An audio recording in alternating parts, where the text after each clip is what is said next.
Ladies and gentlemen, please welcome Andrew Norfolk to the stage.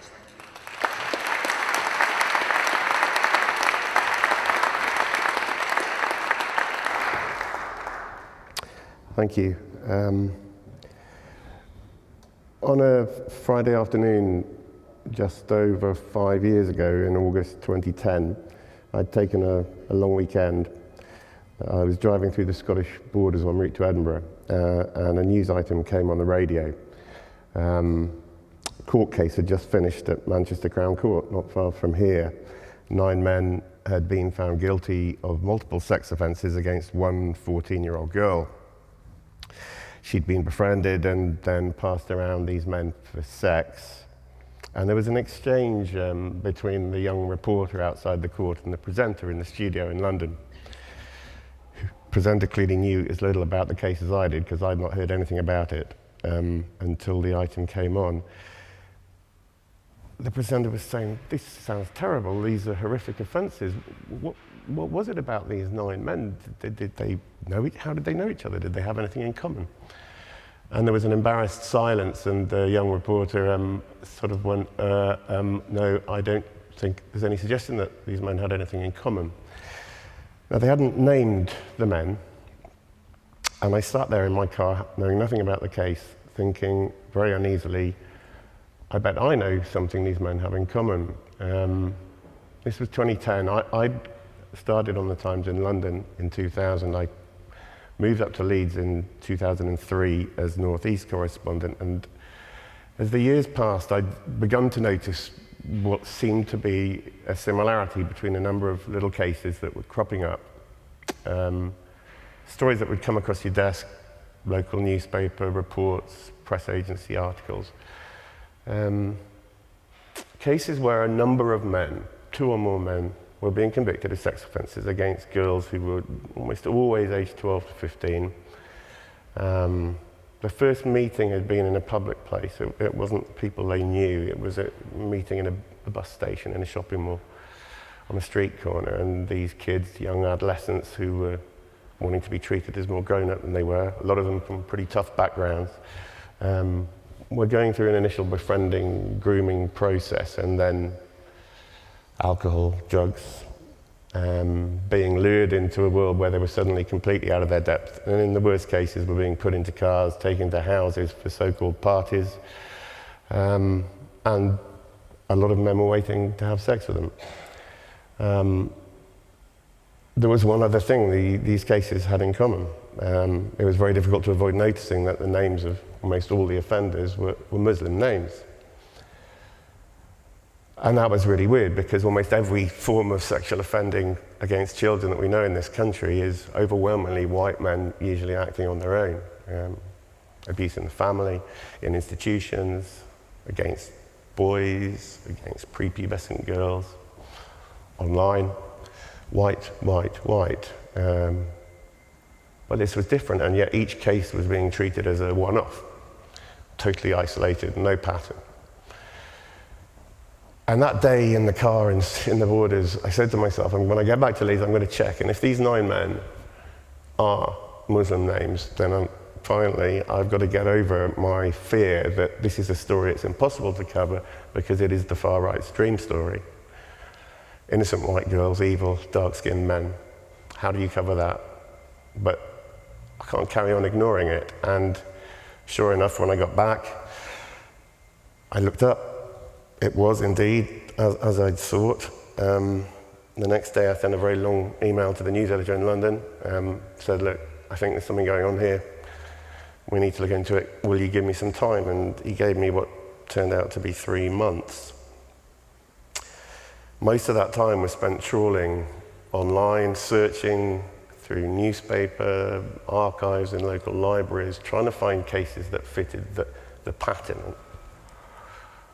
Nothing to do with the names of the men who were being convicted, but the cases that fitted that model. And we came up in the end with 17 cases since the late 90s, 13 different towns and cities, 56 men convicted. 3 of the 56 were white, 53 were Asian names, 50 of them were Muslim names, and when we looked into each case, the overwhelming majority were Pakistani Muslim. Okay, so we had our kind of evidential base, but what the hell are you going to do about it? We needed to start talking to people, and so I tried to start talking to police forces, to specialists, to experts who look after children, to government departments, and there was a complete wall of silence. All we get, if anything, was a terse statement, you know, ethnicity, culture has absolutely no relevance whatsoever to this pattern of offending.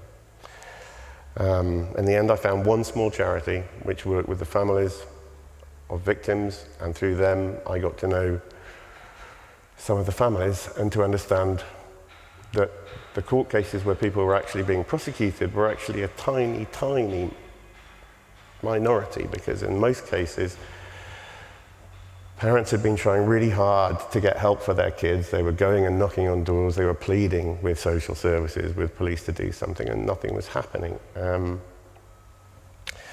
Eventually, we were ready to publish, and we published that first story in January 2011.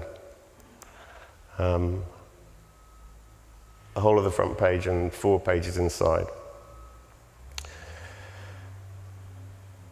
Within a few days, the government had ordered a national inquiry. Within 2 days, Jack Straw, the former Home Secretary, went on Newsnight and said that some young Pakistani men in his Blackburn constituency viewed white girls as easy meat, which created further headlines. I was called down to London for my very first ever one-to-one meeting with the editor of the Times. I'd been told he was quite pleased with the impact of the story, and I thought I was going to get a pat on the back and be told I'd done a good job. Instead, he told me this was now going to be my full-time job. I thought we'd done it, but he said we were going to carry on keeping running stories about this until, and he pointed from his office out through the glass surround into the newsroom, until the day comes when every single one of your colleagues arrives for work one morning, picks up the front page of the Times and says, "Oh my God, not another bloody story about child sexual exploitation." That's the day, he said, when I'll know we're finally starting to make a difference. You're going to carry on writing about this until we're satisfied that every public body in England has the knowledge and systems in place to protect children and prosecute offenders, however long it takes. Well, it took 4 years. We told more individual family stories. One of the very first was from a grandfather who rang from Rotherham, who wanted to talk about his granddaughter. 1 month after her 13th birthday, she'd gone to school and then gone missing, and the school had rung her mum, who'd immediately rung the police, who'd said, "Don't worry, love, she'll turn up as soon as she gets hungry." She didn't turn up that afternoon, that evening, and at 2:30 in the morning, the next morning, a woman on the other side of Rotherham had picked up the phone and dialed 999 because she'd heard a young girl screaming in the house next door. Police had gone round to the house. They found this 13-year-old girl with another young girl. She was almost completely naked, she was blind drunk, and she was with 7 adult Pakistani men. She was drunk and leery. And South Yorkshire Police arrested the 13-year-old girl for being drunk and disorderly. They took her back to the station, put her in the cells, eventually charged her, and she was convicted. They didn't even question the men as to why they were in a house with a 13-year-old girl who was nearly naked in the early hours of the morning. Another early story was about Rochdale, and in the spring of 2012 came the first big court case we covered. By now, this pattern and this story was getting quite a lot of attention, but there were still many days when we were the only newspaper in court. It was a trial that lasted several weeks, and on one of those days, we learned something pretty extraordinary.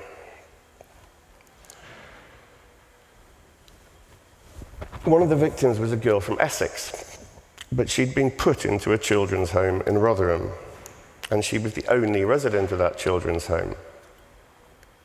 I'd never heard of solo care children's homes. In 2 months in that home, she'd gone missing 15 times. periods ranging from a day to a fortnight. And on one of those missing nights, she'd been taken to a house, put blind drunk in an upstairs bedroom, and cars had started arriving from all across Greater Manchester. Men were queuing on the stairs and on the landing outside the bedroom. And the jury heard that 50 men had had sex with that girl in one night. She was a child. When I looked into this children's home, it turned out that Rochdale had more than 40 solo care homes, each supposedly offering specialist 24/7 care to one child. Essex County Council was paying more than £250,000 a year to place that child there. We discovered a whole pattern of private care companies, many of them owned by private equity firms, buying very cheap properties in the North and the Midlands. And vulnerable kids were being shipped up from London and the South East. Private companies were charging extortionate prices. And these kids were being placed, many of them right smack bang in the middle of sex grooming hotspots. That story is just one example of some of the spin-offs that came along the 4 years, but it led to an urgent government review, a significant shake-up of children's home regulations. By now, more and more criminal inquiries were being launched, but I kept coming back to Rotherham because something about what the police had done in that house really troubled me. We told and got to know some families so well in that town, and I got to know the case files, and it just seemed extraordinary that the authorities knew so much and did so little. I couldn't work out if it was just these isolated cases I was hearing about or whether it was something more. And eventually came the big breakthrough for the investigation, without question the most single important day, which was the day I drove to an address somewhere in South Yorkshire. I waited and eventually another car drove up. I opened my boot, the driver opened theirs, and two very large sagging cardboard boxes were transferred from their car to mine. Inside those boxes were hundreds of confidential documents. Internal papers, police intelligence reports, social services case files. Those papers gave us the chance to tell a very detailed and damning story, how for more than a decade, South Yorkshire Police and Rotherham Council had known exactly what was happening. They knew the girls, they knew the names of the men, their nicknames, their home addresses, their car registration numbers, the places they were taking these children, and they had effectively sat back, shrugged their shoulders, and done nothing. In my naivety, I thought that when we published that story in September 2012, those at the top of those two organisations would be so shocked and ashamed and horrified that they would immediately announce inquiries to try to get to the bottom of what had happened. Rotherham Council was indeed horrified, and an inquiry was launched, but not into their own failings. All they wanted to know was how we'd got hold of the documents. They'd already tried to get a High Court injunction to block an earlier story. Now they asked the police to launch a criminal inquiry into the leak. They also hired a firm of solicitors to investigate the security breach. As for the police, they not only dismissed all criticism, but publicly accused the Times of exploiting the victims. Those authorities were in complete denial, so we kept digging, and a year later, in August 2013, we published the story that eventually shamed the council into commissioning the independent inquiry, whose report was published in August last year. Rufus was telling you about it. It wasn't just the numbers, 1,400 children, it was the clear evidence the inquiry had found of horrific crimes having been ignored or suppressed by the authorities.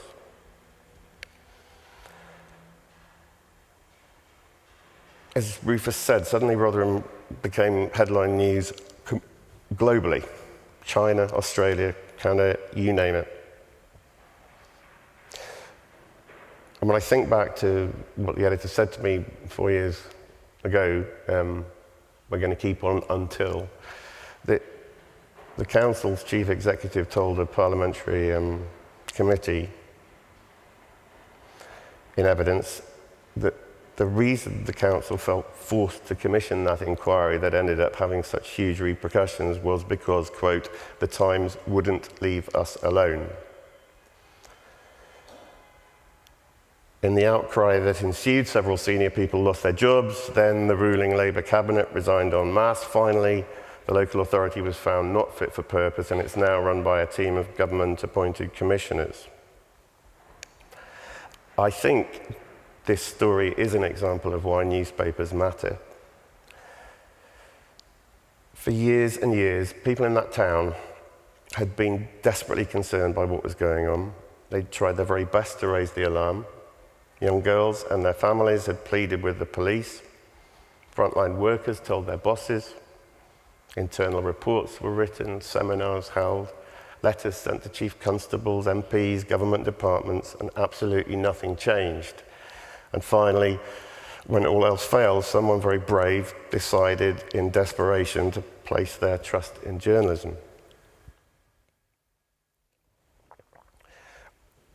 Those documents I was handed revealed something shameful, something people in power, people whose job it supposedly was to protect children, had chosen to keep safely hidden.